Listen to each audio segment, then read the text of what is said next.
The suspected head of an alleged cult that reportedly branded female members now faces charges in the United States after he was arrested and extradited from Mexico. With him at the time, but not arrested, was a star of the TV show Smallville. In fact, another actress from the show reportedly was once a member of the group. Stephen Fabian has more on the Smallville connection. It's a shocking claim about an actress from the TV show Smallville. Hey, Clark.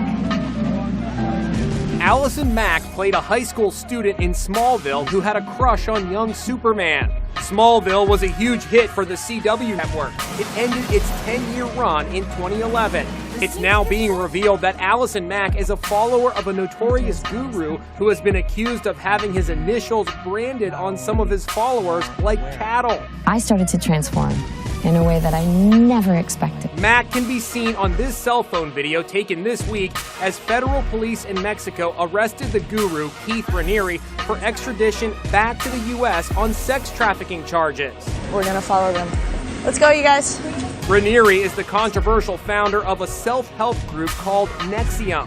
Authorities say several of his followers were required to have his initials branded into their pelvic area with a device that dermatologist Dr. Doris Day says would be agonizing to experience. This would be unbearable. I would never consider doing this without using an anesthetic. I spoke to Frank Parlato, a former publicist for Nexium, who was the first to expose the story. Allison had a very prominent role. She's completely enamored with Raniere and completely under his thrall. Another actress from Smallville, Kristen Krug, who played Superman's love interest, Lana Lang, was also once linked to Raniere's group.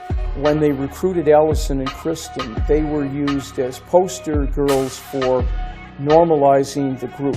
Because why would beautiful, famous TV stars at the height of their career join a cult?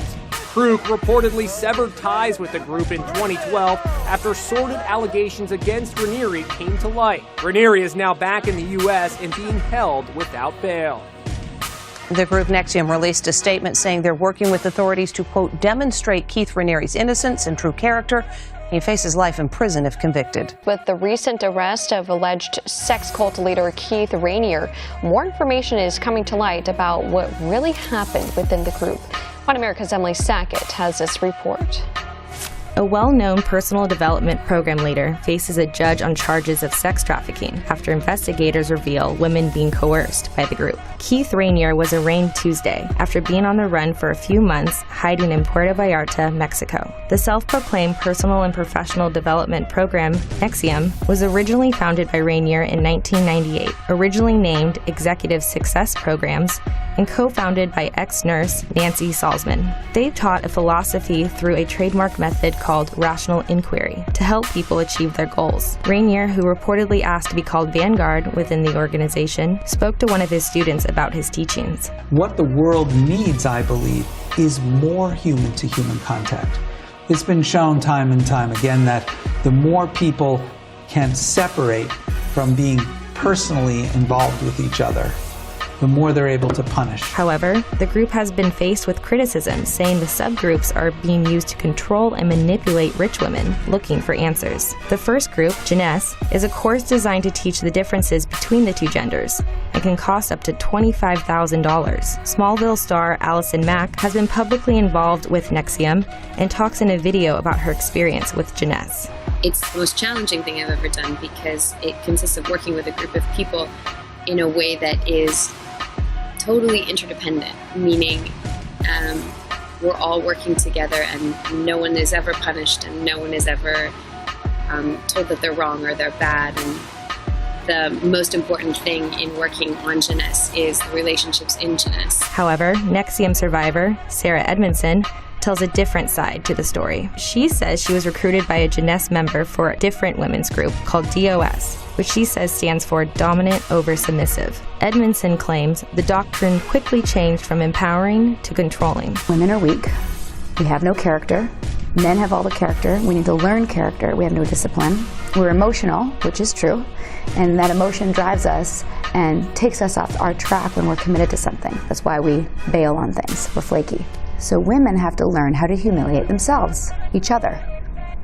And that's what DOS was. Other reports indicate the group was used to brainwash women into thinking the only way to advance in life was to live as slaves. Women were kept on 500 to 800 calorie diets, forced to do menial chores, as well as have sex with Rainier. If the women disobeyed their masters, they were reportedly forced to be publicly mocked while naked, or even kept in cages. Edmondson described the final step to being inducted into the group, where she was told to get naked before she was blindfolded and taken to get what she thought was going to be a tattoo that ended up being a brand of Rainier's initials. At the beginning we had masks on, like surgical masks, because the smell of flesh was so strong, and like burnt flesh.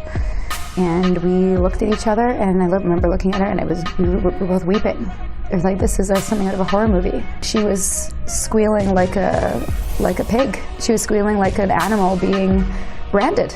And I made a commitment at that point. I was like, I'm going to do this. I'm going to do it because I said I was going to do it, even though everything in my body said, get out. Get out of here. Along with taking a vow to never speak of the practices involved, women were threatened to be publicly embarrassed with nude photos if they ever talked about group rituals. The trial is ongoing as Rainier maintains there was no wrongdoing or malintent among the group's practices.